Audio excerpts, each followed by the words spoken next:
Salut à toi, jeune entrepreneur. Si aujourd'hui je me permets de te contacter, c'est parce que moi, Alga Benkova, 16 ans, et j'ai déjà mon premier million sur mon compte en banque. Comment je fais? Je suis né dans une famille riche, mais c'est sûrement pas ton cas. Or, j'ai une solution pour toi. Alors, tu préfères faire pitié et prendre ton bus tous les matins, ou alors rejoindre le camp des vainqueurs et garer ton hélicoptère sur ton yacht? Je pense que la question est vite répondue. Donc, pour te rendre riche, nous allons créer une start-up, plus précisément un réseau social. Dans cette vidéo, nous allons étudier nos concurrents et apprendre d'eux. Mais d'abord, nous devons savoir, c'est quoi un réseau social? Un réseau social est une place où les gens partagent leurs expériences, leurs créations, leur vie tout simplement.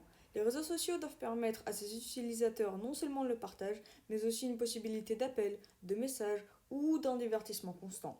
Mais le dernier point n'est pas forcément obligatoire, comme nous le verrons plus tard.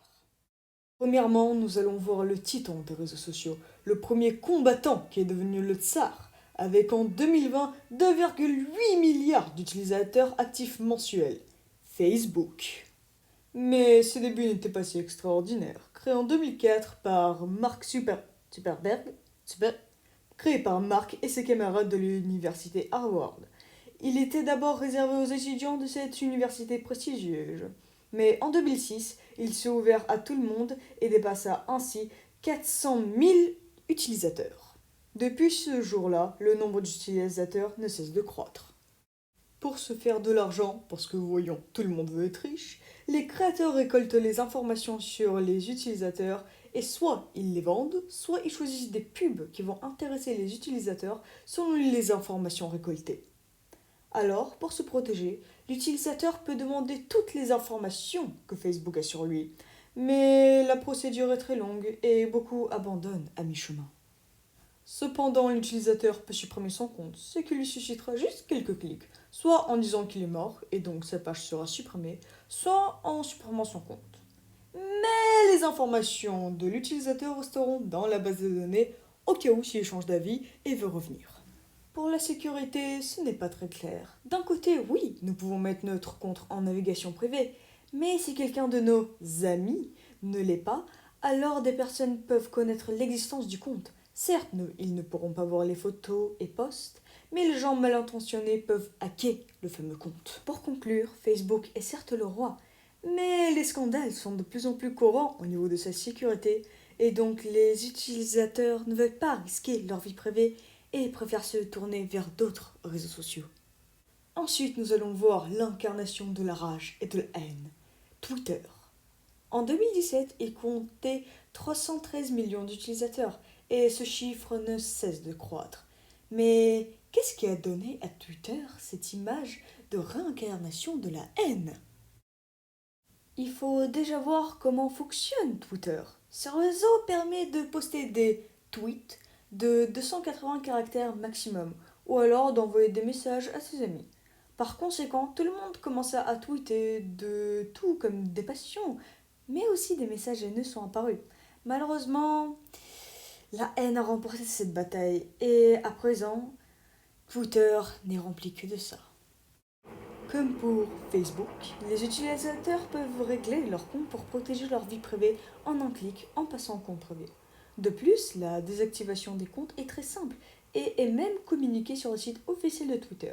Il faudra juste avoir accès sur son adresse email et se rappeler de son mot de passe.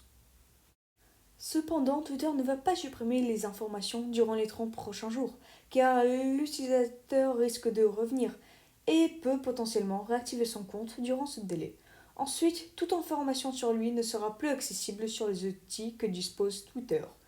Et pour accéder aux informations durant son utilisation de Twitter, avant sa désinstallation la plus totale parce que c'est plus sécurisé, l'utilisateur n'a qu'à aller sur plus, puis dans les paramètres de confidentialité de son compte, et puis il va finir dans vos données sur Twitter et données d'autorité.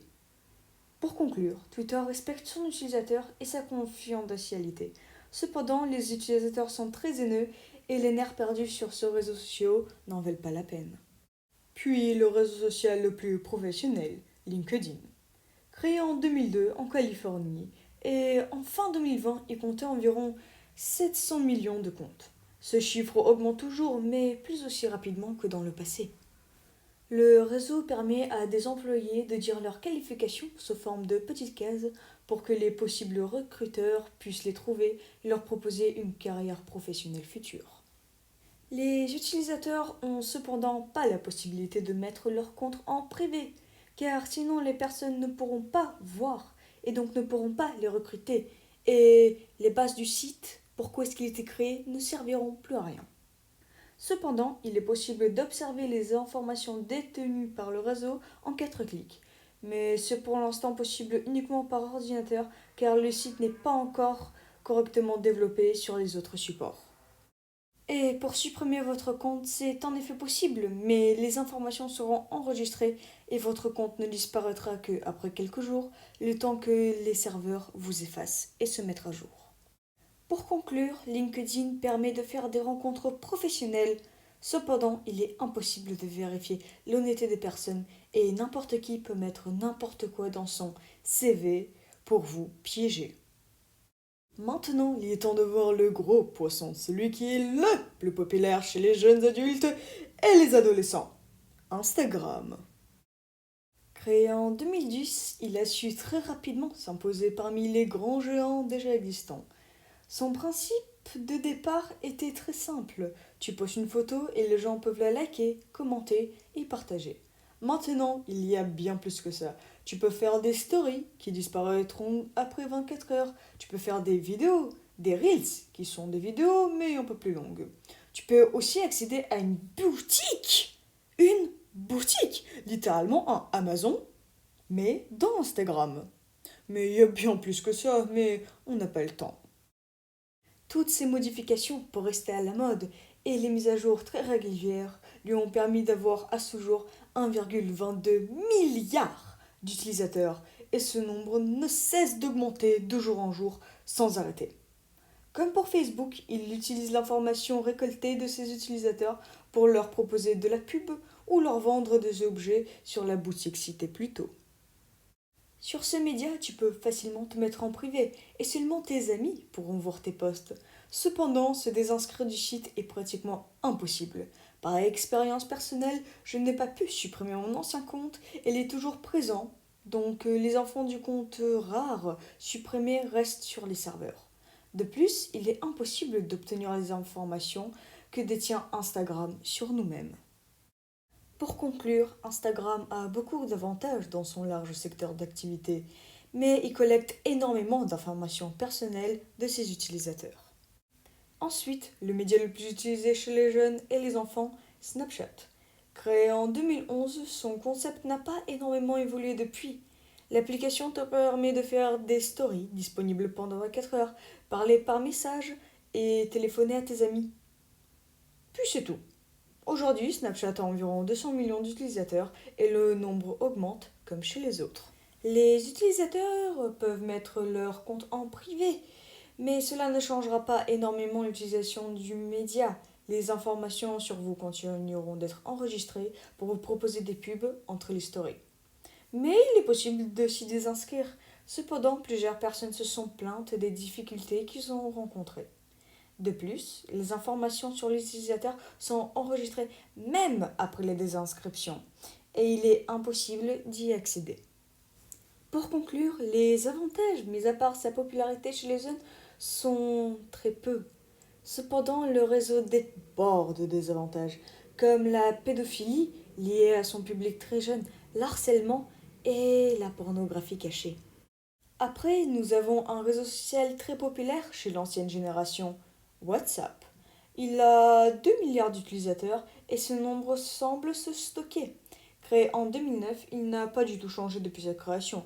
Il permet d'envoyer des messages et d'appeler ses amis. Il est impossible cependant de se mettre en privé, mais supprimer son compte est un jeu d'enfant. De plus, il est impossible de savoir quelles sont les informations qu'ils détiennent sur nous. La seule chose que le public sait, c'est que les informations sont de suite envoyées à Facebook. Pour conclure, il y a peu de dangers, mis à part la récolte d'informations sur WhatsApp. Cependant, c'est le meilleur moyen de communication au monde, car il permet non seulement de parler à ton voisin, mais aussi à tes proches qui vivent dans un autre pays gratuitement. Et pour finir, Pinterest. Créé en 2010, il compte maintenant 400 millions d'utilisateurs. Et si avant il avait la réputation d'image de cadeaux et de robes, maintenant son contenu est beaucoup plus diversifié. Il y a de tout, des images drôles, des dessins, des chips, etc.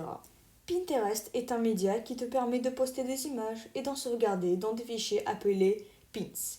Il est cependant impossible de mettre son compte en privé, mais il est très facile de s'y désinscrire et les informations sont tout de suite supprimées.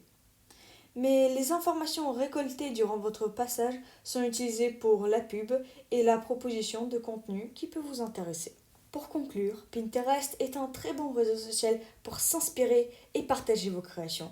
Même si l'application collecte énormément d'informations sur vous, elle vaut le coup. Ainsi, nous avons vu avec toi les gros poissons de la mer que nous allons essayer de pénétrer. Dans une prochaine vidéo, nous verrons comment présenter ton réseau social et comment retirer un maximum de profit. Jusqu'à là, je vais te dire au revoir et que l'argent soit avec toi.